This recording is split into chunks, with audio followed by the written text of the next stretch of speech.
From cheers of the fans to the crack of the bat, learn it all from Jimbo, Gabe, Mike, and Matt. Giving thoughts on all public teams, whether times are boom or if they are lean. Hero players that you should know, not only the good things, highs and the lows. Here it is, we're ready to go. Please enjoy the podcast. On with the show.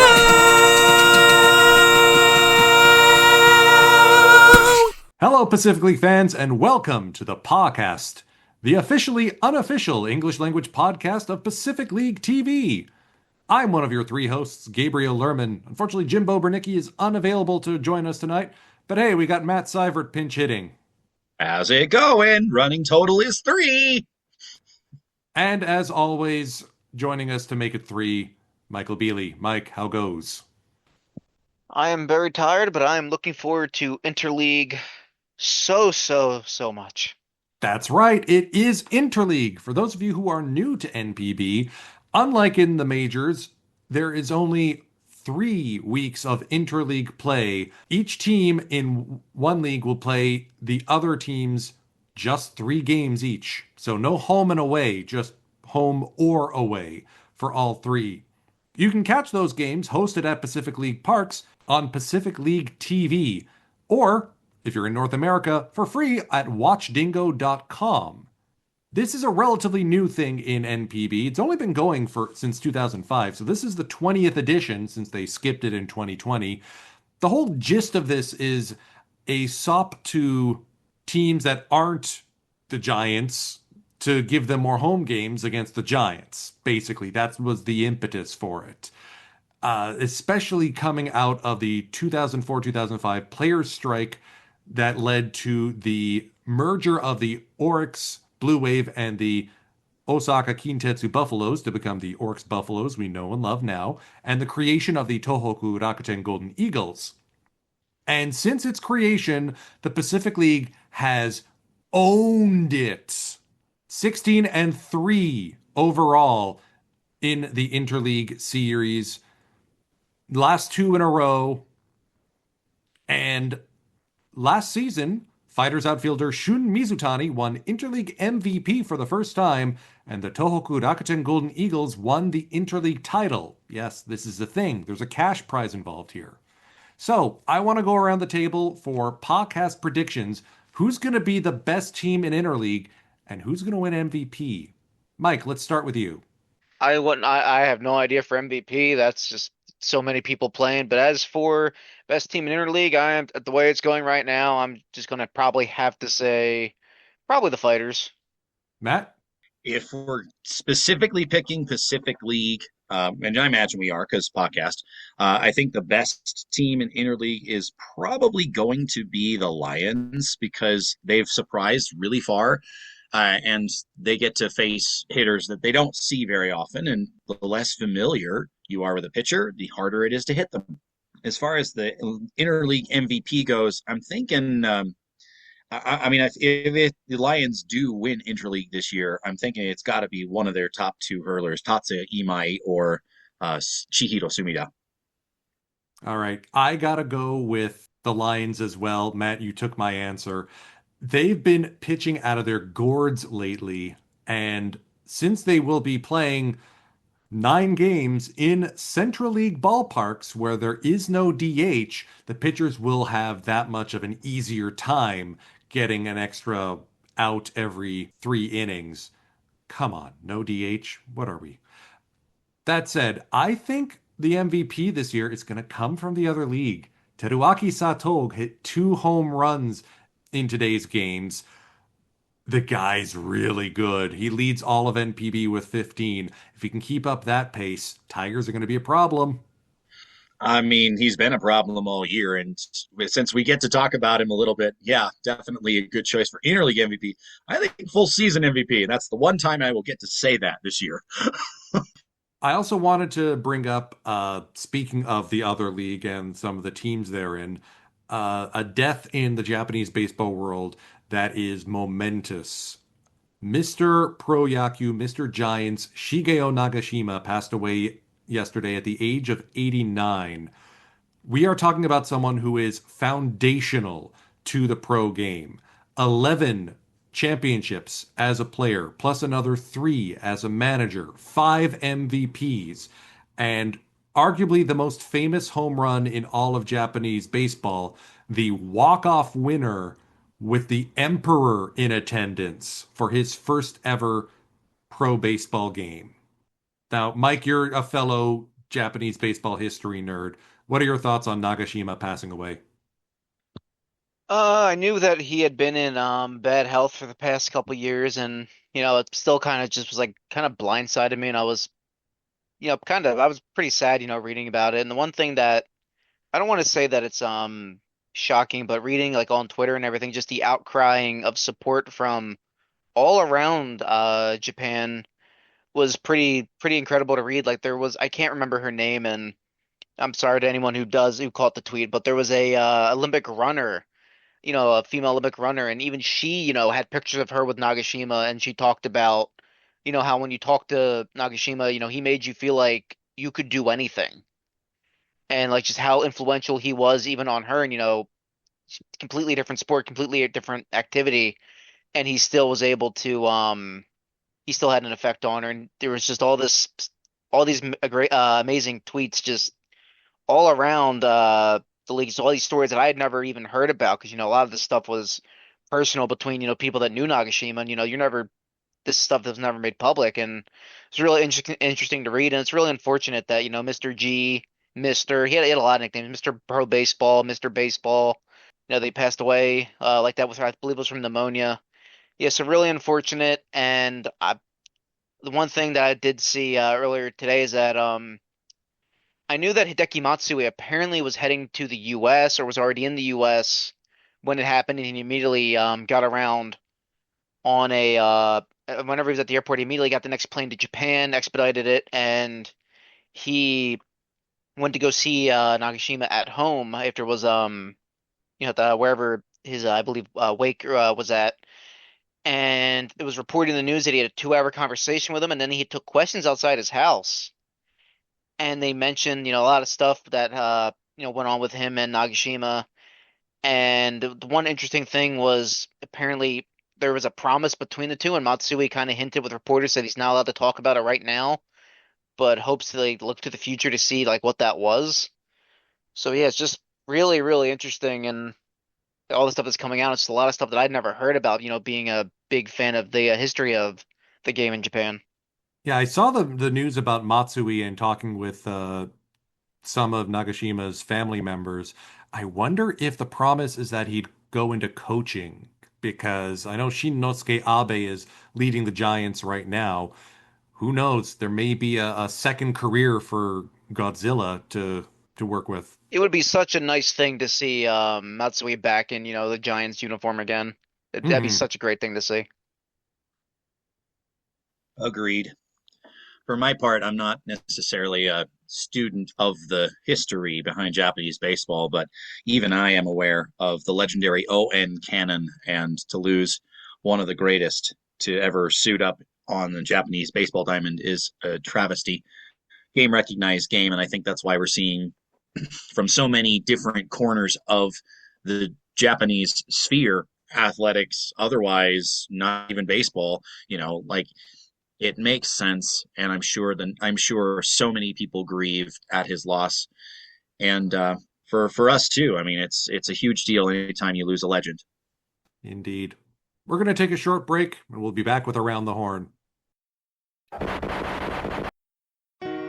Every day across America, thousands of baseball fans are starving for live games because they're stuck working the night shift. They can't watch games live and are left to scavenge for highlight reels on YouTube. It doesn't have to be this way. For just 1,500 yen per month, you can sponsor a shift worker to get access to Pacific League TV. Live broadcasts, including farm team games, with start times between midnight and 5 a.m. Eastern, all blackout free. Your subscription also includes a decade's worth of full game videos on demand. Please find it in your heart to give the joy of Pacific League TV to the fans in your life. Visit pacificleague.com to sign up.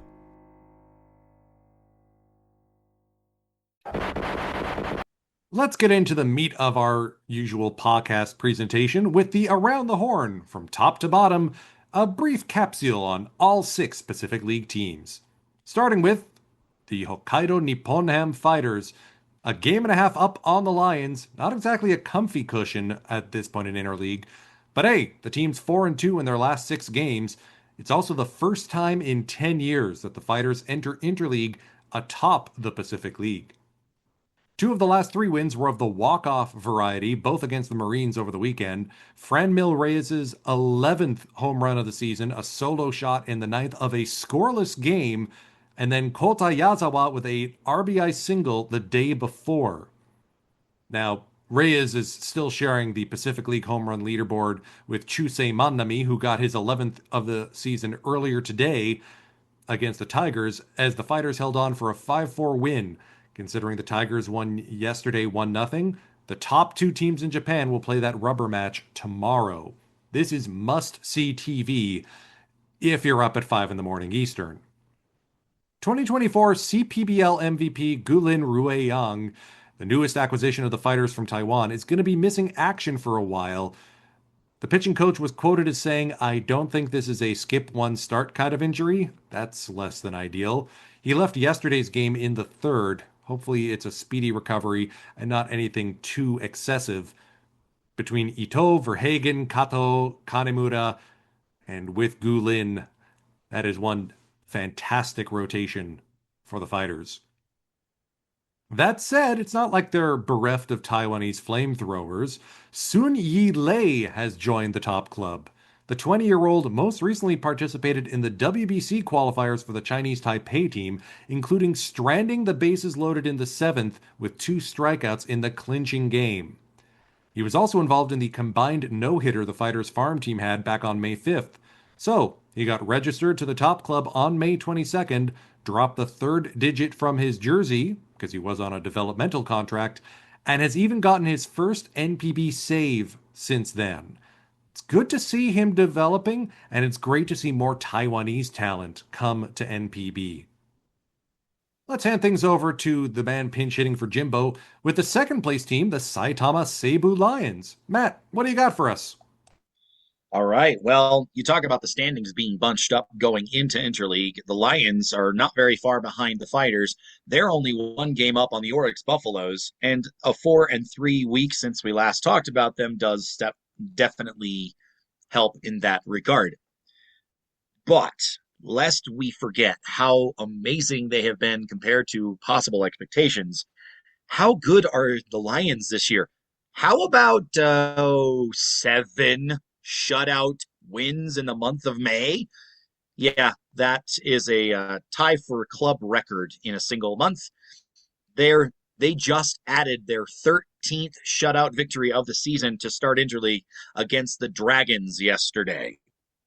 So, I think it's safe to say that the Lions pitching is on point. King Kaima, what was his nickname? Mr. Zero? I think that's right. That it was, Mr. Zero. Mr. Zero, there we go. Back in the closer role, and the bridge to him has been pretty good. Trey Wingenter has been doing great, to say nothing about the starting core. I mean, Nasty Natsuki, reigning rookie of the year, is just getting his sea legs back under him, and this team is already that good. Watch out, especially for now, the Central League teams, but definitely the Pacific League for the rest of the season as well. Of course, the star of that success, possible MVP so far, if you're going to ask the usual guy here, Jimbo, Tatsuya Imai. All 10 of his starts this season are high-quality starts, like the threshold for quality starts and then some. He's still rocking a sub-1 ERA, which I didn't have Imai leading the league in ERA. Right now he is, so there is that. And, by the way, if you count the end of last season, he's at 16 consecutive high-quality starts. The man is a pitching machine. We know things can get a little hot under the lid of Bell Luna Dome, and the Lions are doing something about it. Splash seats. There are specific seats in the left field corner where water will be sprayed on fans when a run is scored or for between innings events. If you're taking in a game in August at the Balloon Dome, you may get wet.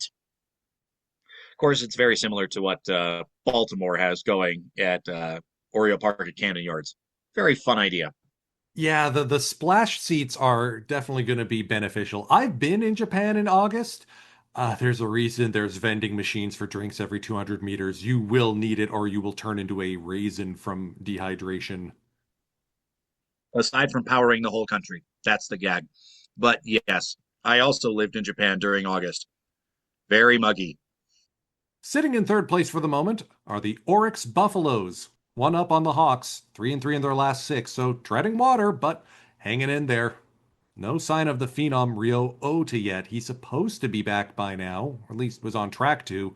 Fingers crossed he'll be returning during Interleague so he can get some knocks in against the lesser clubs. There's a cool gesture from the coolest man in Japan, Ichiro, sent some love to its old fans in Kobe as the Buffaloes opened their first Kobe series against the Lions at Hotomoto Field. He mentioned that it's been 30 years since they wore the Ganbaro Kobe slogan after the Great Hanshin earthquake, and he concluded by saying, "Kobe is still a special place for me. It's incredibly difficult to convey what actually happened to generations who didn't experience it, but I believe this is a mission we, who experienced the earthquake, must carry out. I want to continue to strive to deliver this message, even a little, through baseball." He was also pleased that the Buffaloes were busting out the old Oryx Blue Wave uniforms again. I am very tempted. They look really sharp. And wrapping things up, a trade acquisition. Oryx has added Sho Iwasaki from the Chunichi Dragons for cash considerations. Iwasaki spent parts of 13 seasons with the Hawks organization, most prominently in 2017 when he pitched 72 innings with a 1.99 ERA. He's only made 4 appearances for the Dragons' top club this season, so the expectation is bullpen depth, but there's no such thing as too many arms. So, interesting ad, and of course, cash considerations, the second most traded player in all of pro sports, only behind to be named later. I was wondering where you were going with that.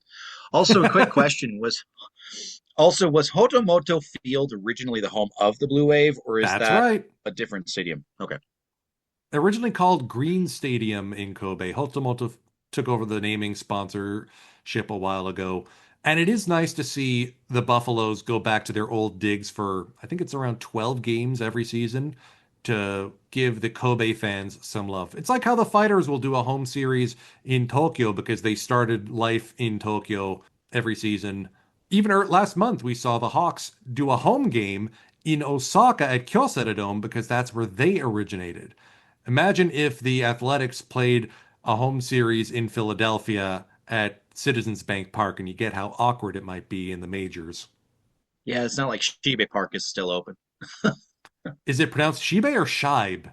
Maybe Shibe. Probably it's that because American, but my Japanese knowing brain. But you talk about the naming rights, and it's the thing that changes every like 5 years at the Hawks home field. And speaking of the Hawks, are we good to move on to them? Absolutely. Excellent segue. Fukuoka SoftBank Hawks up next. They are 2 games above 500 and still in 4th place in this league. Boy. Well, I mean, they shot themselves in the foot by starting as poorly as they did. They are 4-2 in their last 6, and signs of life. And obviously, the division is tightening considerably. I mean, they're only what, if by my math, like 5, 6 games out of the top spot at all. Anyways, we do have a bit of somber news for Hawks faithful to underline how much this season so far has been a struggle. The Hawks enter this year's interleague period under 500, albeit just under 500, for the first time since 2013. That was a lifetime ago for me, literally. Anyways, that being said, the under 500, they're obviously over 500 right now, and things are looking up because reigning MVP, That man, Kensuke Kondo, is making his way back from injury. Ukyo Shuto is, of course, still in the lineup and playing great. And even Kohei Arihara finally getting a decent start or two under his belt. I mean, if you're going to be awful early rather than collapse late. Since we have talked about the other league, it's fair to mention the Carp collapse of last season as a reason why being bad at the end is not good. Jimbo, for his part, who made these notes, thanks, shout out to Jimbo, he thinks the Hawks could turn out to be like, getting themselves into real shape to contend for the playoff fight down the stretch. And frankly, where we expected them, you know, to be in that conversation is kind of like a foregone conclusion. They have to keep playing commensurate to that. 4-2 in the last week is not bad, certainly, and interleague is a chance to mess up unfamiliar teams that they don't see as often. So it'll be interesting. I wonder, speaking of interleague, I wonder, last year I think we mentioned that Kensuke Kondo hit a home run finally against all 12 NPB teams. I wonder if anyone's going to finish checking those boxes this season initially. Will be interesting. Also, a special shout out to birthday boy Jun Maeda, who absolutely sliced and diced the Dragons to the tune of 10 strikeouts over 8 shutout innings. He scattered nearly 2 hits and a single walk. Yeah, that's a darn good start. If Maeda can continue to develop into the top caliber arm that they've essentially missed since a current New York Met skipped town, that's only good news for the Hawks. I want to point out that Jun Maeda, like Kodai Senga, was selected in the developmental draft by the Hawks in the 10th round in Jun's case. The scouting department of SoftBank is undefeated. I swear. It is what they put all their stat points into. As opposed to our next team who put all the money into base stealing and defense, the Tohoku Rakuten Golden Eagles currently sitting in 5th. Mike, what do you have for us this season, this episode? Well, for this season, not much, and for this episode, not much. It's a running trend. 2.5 back of the Hawks in 5th, 4-3 in their last 7, so treading water, which seems to just be what they do anymore. First, Oscar Gonzalez, and now another foreign free agent signing for the Eagles. This time it's former Yankee Luke Voigt, which is honestly kind of interesting because I double checked his career after I saw that, and I swear he was already I knew he was in Mexico the last year, but I swear he was already in either KBO or like I thought he had a cup of coffee with NPB, but no, he hadn't. I swear he was there. He's been around for quite a while at this point, bouncing around from team to team. So good on him for trying to keep at it. 2020 home run leader with 22. If you remember the 2020 season, I've personally tried to forget. But as I said earlier, the 34-year-old first baseman was in the Mexican League for last season and a half. And one injury to look at. Takuma Matsuda had a stress fracture of his right elbow, and that will need surgical repair. He's going to be out for 6 months. But other than that, not much going on the Tohoku Rakuten Gold Eagles front. See previous comment about there's no such thing as too many arms. And I bet you're thinking of like maybe Justin Bohr or someone like that with a similar name. Slugging first basemen are unfortunately a dime a dozen in the graveyard of NPB careers. So best of luck to Luke. Hopefully he can figure it out. If not, once again, the Eagles have a bit of a clown car with their foreign player allotment. You're only allowed 4. Who could forget Justin Bohr? After all, he was supposed to be the next Randy Bass, as every single Japanese news website told me that entire year. And that's a compliment because Randy Bass was like a legend for the Tigers. I also know that one, so taking my little history cred where I can. Keyword being supposed. Yeah. A lot of nominations, very few elections, let's put it that way. Bringing up the rear, Mike with the Chiba Lotte Marines. I'm wearing their jersey today in solidarity. Not sure if it's doing anything, though. Blank back or who's on the back? Shogo Nakamura, so I got the captaincy on the front. Ooh, you have the same one I do. Yeah, so the reason I'm wearing it today, slight sidebar, this is the 6th anniversary of my 12-team Japan travel baseball trip. So I am wearing the jersey of every team I saw. Tomorrow will be the Lions, which is the 12th team of the 12 that I saw. Nice, nice. Is it home or Picks, away? I have the pinstripes. Home, pinstripes, we have the Nice, same nice, shirt. nice. picks, or it didn't happen. I hope you're documenting this anniversary wearing here, Gabe. But the Marines 18 and 31 on the year so far, 11 games back first. They entered Interleague with a game postponed, but they won this morning with a 5-3 win over Yomiuri at Zozo Marine Stadium. And over the course of this podcast that we've had, I've mentioned over the years, or we all have, that Interleague can be kind of looked at as a way for a struggling team to reset. Hopefully, quote, feast on the other league and hope to right a ship and all that. We'll see how good that works for them, considering the fact that the entire PL seems to be beating up the other league. But It is it is ironic because I was just eating tuna, but I have to bring up the fact that the Carp used a very strong interleague showing to race toward the top of the league last year before collapsing at the end. So hopefully the Marines right themselves and the Seabirds get themselves going. hopefully. But speaking of nice thoughts and hopefulness, Shuta Ishikawa finally got his first win of the season after on his seventh attempt. In his seventh start with the team, which was today's game, he faced off against former battery mate Takuya Kai, who was interviewed after the game, that saying that he really did enjoy it. Facing Ishikawa from the batter's box as opposed to catching him. He said everything about his performance today was just peak Ishikawa, so he had a very good game. And nice to see the Marines have at least start off interleague on a positive note after the postponement. And speaking of Ishikawa, his wife, former AKB48 idol Mina Oba, announced today that she gave birth to the couple's first child, and Ishikawa got his first win as a dad. So I'm going to assume he was powered by the proverbial dad strength. Oh, yeah, absolutely. Dad That's dad strength. power. Adds about 3 notches to your fastball, I've heard. And speaking of fastballs, Atsuki Tanaichi was interviewed earlier. He says he's happy with how he's progressing this year, says he feels a lot better, and thinks his fastball is getting back to where it was last year, and he hopes to continue his recovery and lock in for the remainder of the season. Big story so far for the Marines. Fan favorite and team legend Saburo has been promoted to the farm team from the farm team's manager and hitting coach to the top team's head coach. Makoto Kaneko went from the first team strategy coach to the actual major league teams base running coach and defense coach, and then Kazuya Fukura promoted from batting coach to the farm manager. So nice shake up there. Hope to see good things there. As for other stuff down the farm, Neftali Soto, I believe, scored 3 runs or cashed in 3 runs this morning in the Eastern League. I kind of actually forgot he was down there. I know Polanco was down there at a point.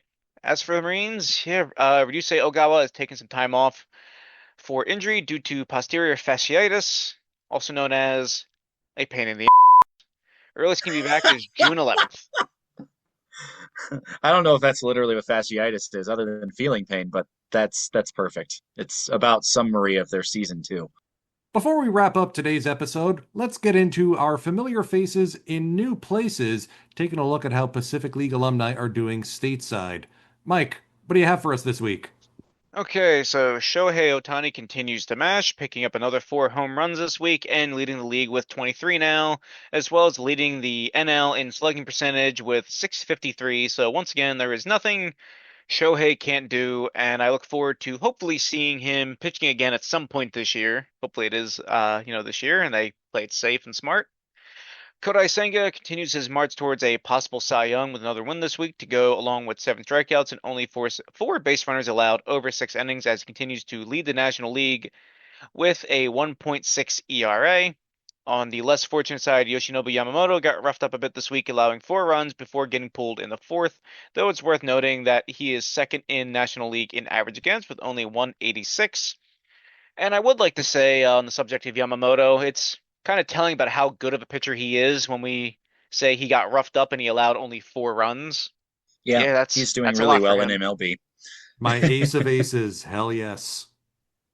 And finally, Hiroki Sasaki is still out, but was taking some light throwing today, which is always good news. He eyes a return for the next few weeks and is using the time away to clear his head and try to lock in, as the kids say, and get back to it.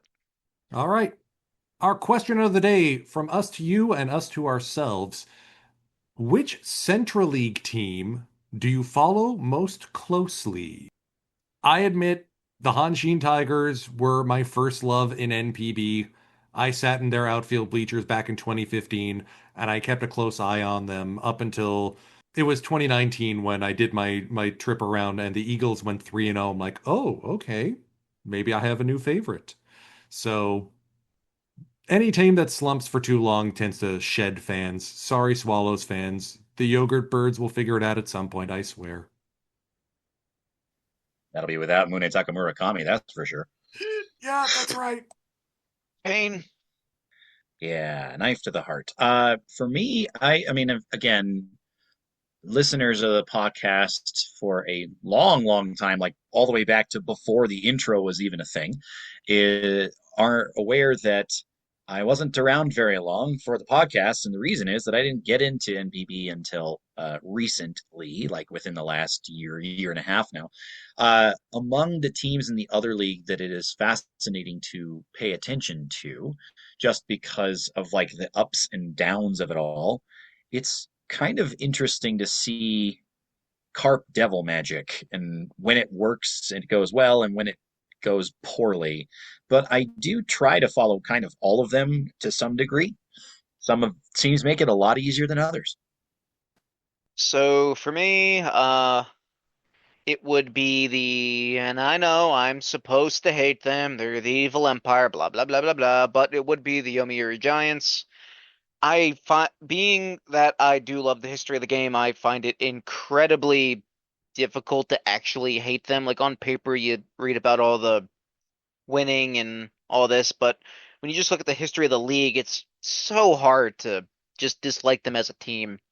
I mean, for crying out loud, I have two framed 1960s magazines with Sadahara O on them. I have Nagashima's retirement magazine framed over there. I just got Sadahara O's autograph the other day. They're not my primary team. I will always be a Marines fan, despite the fact that I'm very negative this year. But it would have to be the Giants. I find them very hard to dislike. Like even like Sugano, Sakamoto, they're just a good team. I mean, there's a reason they're the most popular team in Japan. It's not just because they win, it's because they have likable dudes. Even if it does include the blandest man in baseball, Kazuma Okamoto. The funny thing about them is Success. that the news for them, being that they're like, always under a microscope more than any other team, is that sometimes the pettiness of the reporters is just funny. If you read like Giants daily beat writers, it's just like Giants player seen alone in a 7-Eleven. It's just like, yeah, he was getting a drink. What's the article here for? And then you read the article, and Yay, it's the most paparazzi. scathing thing possible, and I'm like, huh? He's just buying a freaking Fami Chicky, my dude. Hey, I think Gabe would know a few things about intense media coverage of a local sports team. After all, a Toronton right there. So, Phil Kessel eating a hot dog, yeah. That's a deep cut for my but fellow Canadians. And hopefully we'll be able to get that Jimbo back for next week. Be sure to like, comment, subscribe, do all that YouTubey stuff, and we'll see you next week on the podcast. Fingers crossed we have some interleague games to actually broadcast and they're not all at the Central League ballparks. Take care, folks.